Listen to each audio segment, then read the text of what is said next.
Yesterday we were talking about the first of the 4 guardian meditations, Chittaveka Bhavana, namely Buddha-nusati, recollection of the Buddha, or the quality, recollection of the quality of the Buddha, Buddha-nusati Bhavana. And out of several qualities of the Buddha, we touched on one quality, namely clear vision and virtuous conduct or knowledge and conduct, called Vipassana Sampana. When one possesses these 2 dual qualities, namely knowledge and conduct, then one is qualified to liberate others. If one has knowledge but no compassion, then one will not know how to liberate others or save others or help others. Not to mention, if one does not possess knowledge, that is clear vision. Only when one possesses both these qualities, namely clear vision and virtuous conduct or knowledge and conduct, because one possesses the basic conduct, especially one possesses great compassion. Through compassion, the teacher can warn all beings of harm and at the same time exhorts them to do good. If one possesses knowledge, then one knows what is good and harmful. If one possesses compassion, one can warn them of harm and exhort them to do good. It is quite natural that disciples of such teacher enter on the good way instead of the bad way. We explained that yesterday. Today we shall continue with this topic. Out of this, when we are mentioning this quality of the Buddha, namely Vipassana Sampana, clear vision and virtuous conduct, or knowledge and conduct, the Buddha works for the welfare of all beings because he is fulfilled with causes and effects. At this point, we will discuss the 3 kinds of accomplishments or successes or fulfillments, namely the accomplishment or fulfillment of the cause, called Hetu Sambara. And the second quality is Phala Sambara, the accomplishment of the result or the effect. And the third one is Satupakara Sambara, accomplishment of the benefit, accomplishment to benefit all beings. Out of these 3 sambharas, accomplishments, the first one is Hetu Sambara, accomplishment of the cause. The Buddha fulfilled this cause with the practice of the spiritual perfections, beginning with the spiritual perfection of giving or generosity, dana, in order to realize the knowledge of body, jnana, enlightenment. And then this is accompanied with Mahakaruna, great compassion. So because the Buddha possesses these 2, Bodhisattva, the would-be Buddha, or Buddha-to-be, possessed these 2 qualities, he was able to fulfill this Hetu Sambara, accomplishment of the cause. Now, the Buddha-to-be has practiced these spiritual perfections since the time of the life of ascetic Sumedha. And he knew that all beings are subject to the existential sufferings, namely old age, disease and death. Nobody wants to get old, but they get old. Moment by moment, hour after hour. Nobody wants to get sick, but they do get sick. Nobody wants to die, but they die at last. Nobody can resist these existential sufferings. Nobody has the ability to avoid these sufferings. So he thought about it.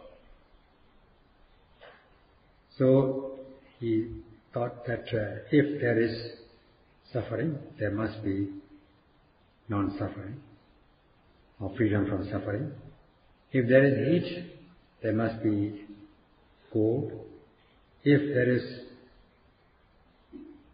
impurity, there must be purity. So in this way, he thought logically in this way. So he went in search of the ultimate peace, to be free from these existential sufferings. So he made a vow to go in quest for spiritual quest. In this way, he performed the spiritual perfections, beginning with the perfection of generosity, dana, in order to be free from existential sufferings.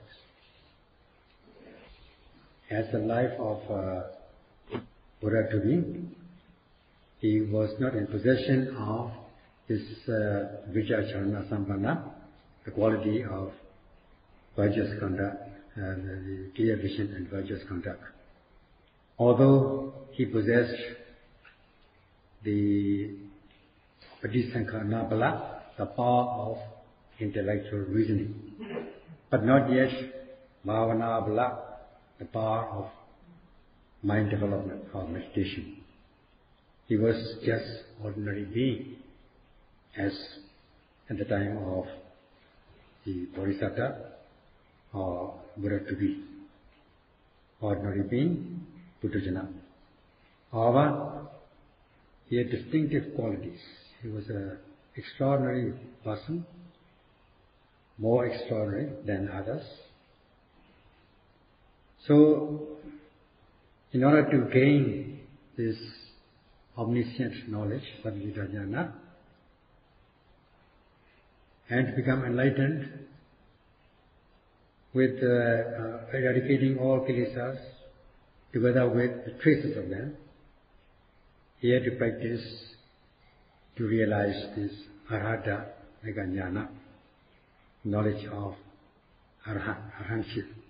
Only when he attained this would he be able to gain this omniscient knowledge. And with the realization of the arhata megajnana, he came to possess other qualities, other knowledges which a Buddha should possess, because he was able to eradicate all kilesas to the point of no return, so that he was fulfilled with all the knowledges that should be possessed by a fully enlightened Buddha.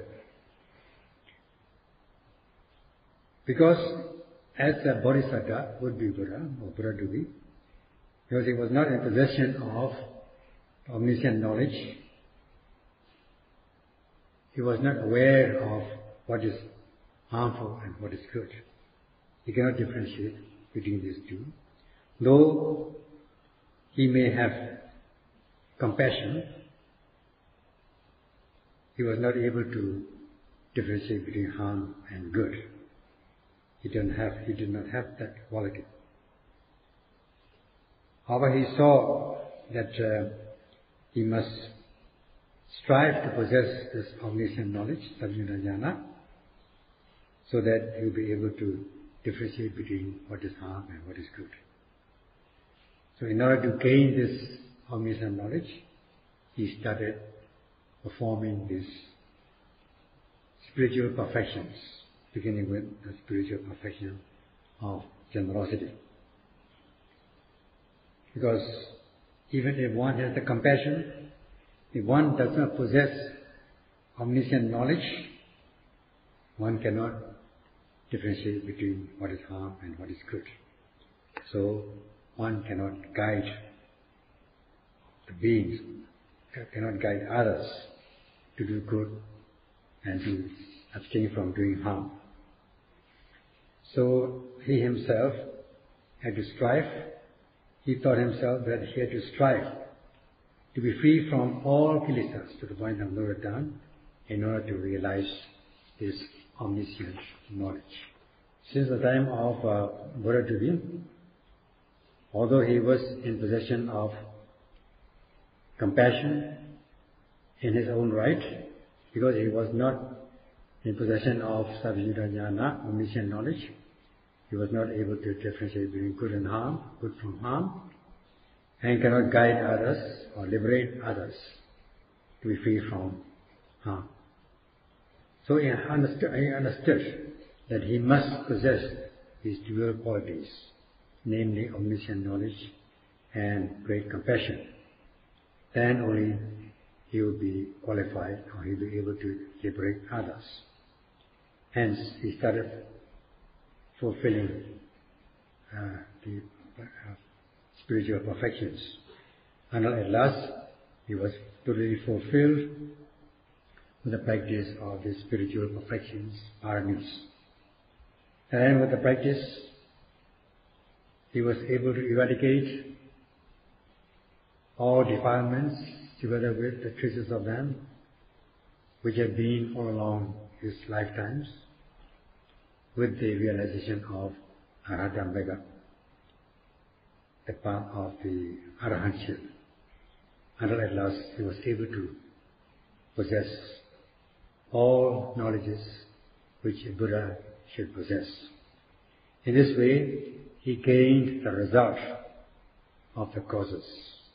Such accomplishment of result is known as phala samada, accomplishment of the result. Without this hetu samada, accomplishment of the cause, there cannot be phala samada, accomplishment of the result. Just like when one wishes to become a qualified surgeon or physician, one has got to study from the basics along the path of one's educational qualifications. Then at last one gets one passes the examinations, get a degree, and become a qualified surgeon or physician. Without going through all these prerequisites or preliminary things, one cannot become a qualified physician. Without the fulfillment of the cause and effect, or without the fulfillment of the causes, if one practices like a physician or surgeon, then one will be just a quack, not a real physician, not a qualified one. So too, in the spiritual arena, to become a liberator or savior, one must fulfill, first of all, the accomplishment of the cause, in order to reach the accomplishment of the result, phala samada. If one pretends to be or tries to make oneself as phala samada, trying to behave like that, and one is trying to liberate others, save others without the fulfillment of the causes, then one cannot be said to be a qualified person. One will become a quack savior.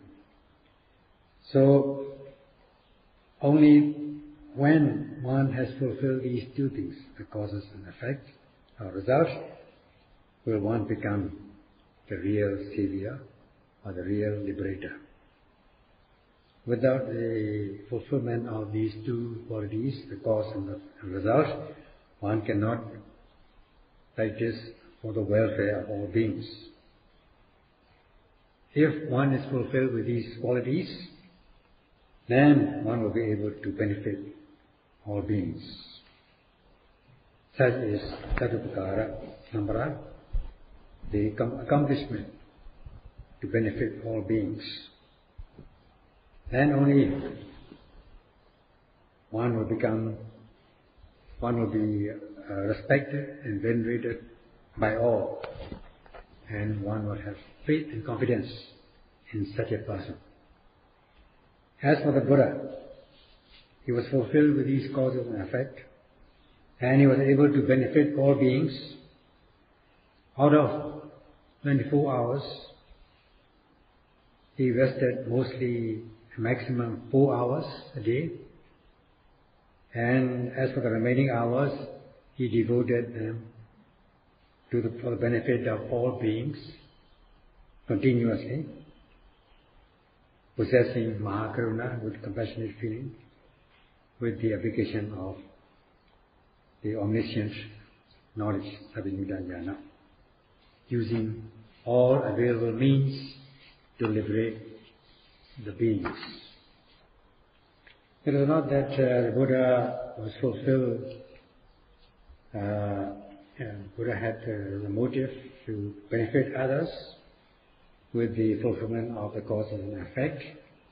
It was even at the time of the Buddha to be, that is before the enlightenment of the Buddha, he had this motive, this idea to understand these Four Noble Truths by himself, and by understanding them, he would teach others to understand the Four Noble Truths. So it will be impossible without oneself knowing the Four Noble Truths to teach others to know the Four Noble Truths. Only when one knows by himself or herself, by oneself, one can let others know the Four Noble Truths.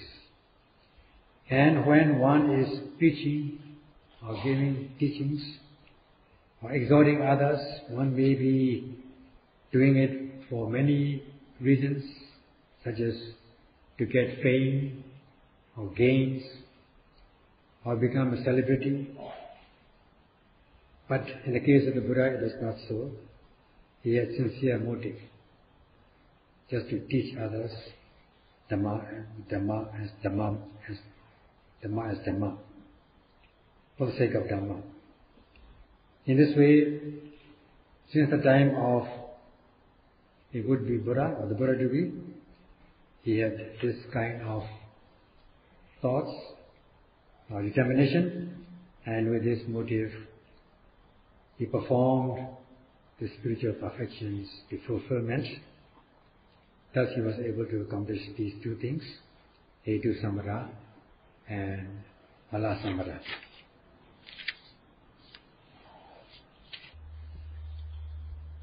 If one wishes to teach others, one must become qualified. First and foremost, one must become skilled in the knowledge. Without qualification, if one tries to teach others, then it will not be a good thing. It will be just an opportunist. In this connection, there are meditation centers all over the world with meditation teachers. It will be good if the teacher understands by himself or herself and teach others.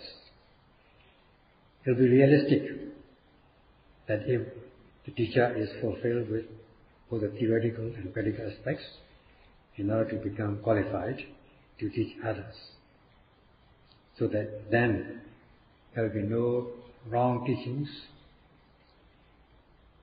and this is something for the teachers to remember.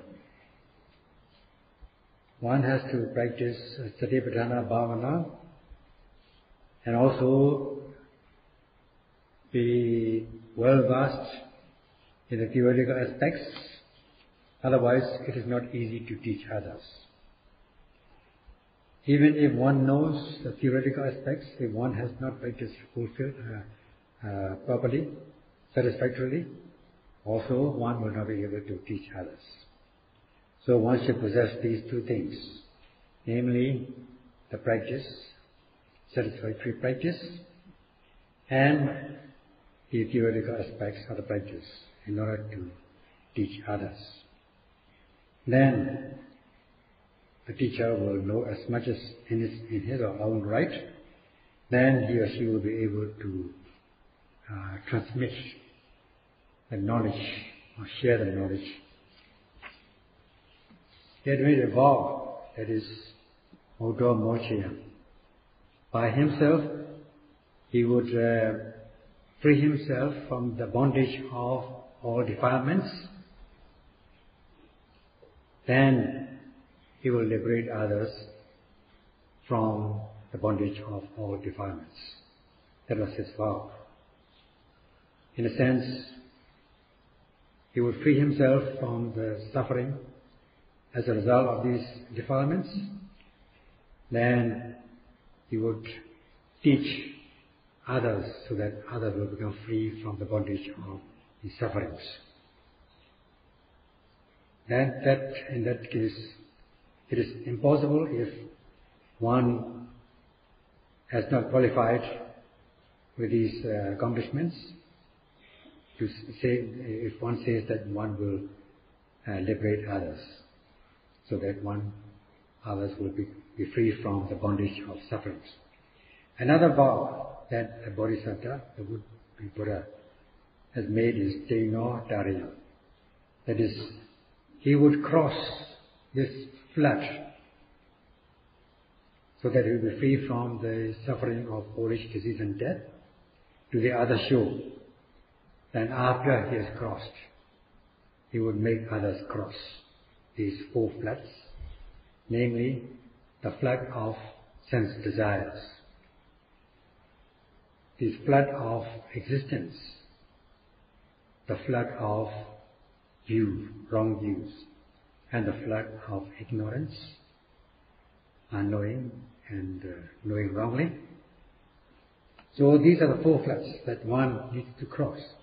And the Buddha made a vow that he would strive to cross these four floods by himself, and then make others cross these four floods. With that objective, he practiced to free himself from all defilements by practicing the spiritual perfections. In the case of the Buddha, after he has fulfilled, or while he was fulfilling these objectives, he did not have the motive that he would only save those who are devoted to him. He would not save those who are not devoted to him. He would pull them down to the states of loss. There was no such idea, no such objective. There was no motive like this. Instead, he had this balanced attitude. He was not biased. He was not partial in helping or working for the welfare of others, whether they are devoted to him or not.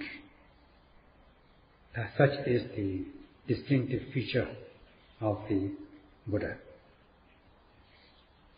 In the case of Buddha, since the time of his would-be Buddha, life as a would-be Buddha, he had this motive to liberate others. For that, he practiced all perfections until he became fulfilled with these perfections. With the practice of Satipatthana Bhavana, he was able to be fulfilled with the practice and was able to eradicate all defilements such as craving, aversion, delusion, or the three kinds of defilements, namely gross form of defilement, medium, refined form of defilements, which had been with him all along his lifetimes. He was able to realize his Four Noble Truths, namely understanding the truth of suffering, dukkha satya, what is to be understood.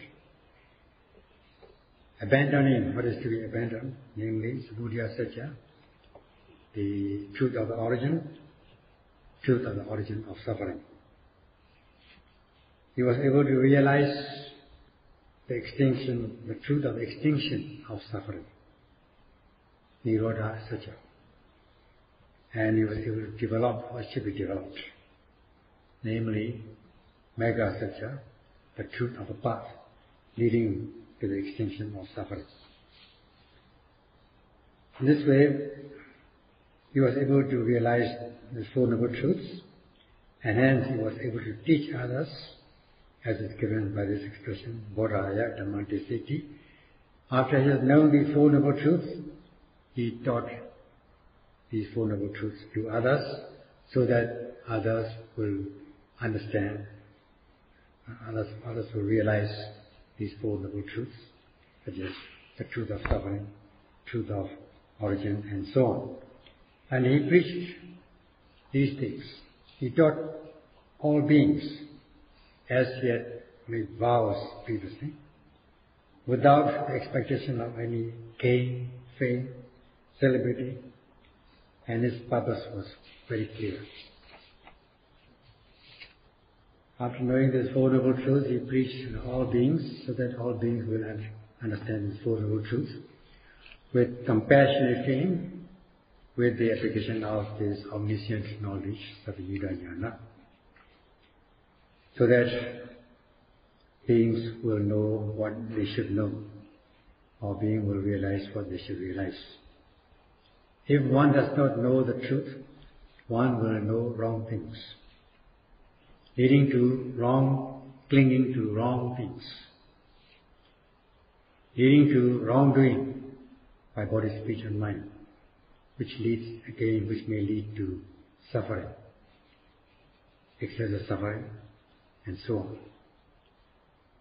So with compassionate feeling, he preached these teachings, with knowledge, with the knowledge of exposition. As for the yogis, they are practicing meditation. Now, the yogis in the body are these rising and passing away phenomena, natural phenomena. They are known as dukkha satya, the truth of suffering. When the yogis see things, they are also dukkha satya. When yogis hear, taste, touch and so on, all these consciousness things are dukkha satya, the truth of suffering. Noting rising and falling is knowing the truth of suffering. Knowing the stiffness, tension, movement, which are the natural phenomena, with rising and falling.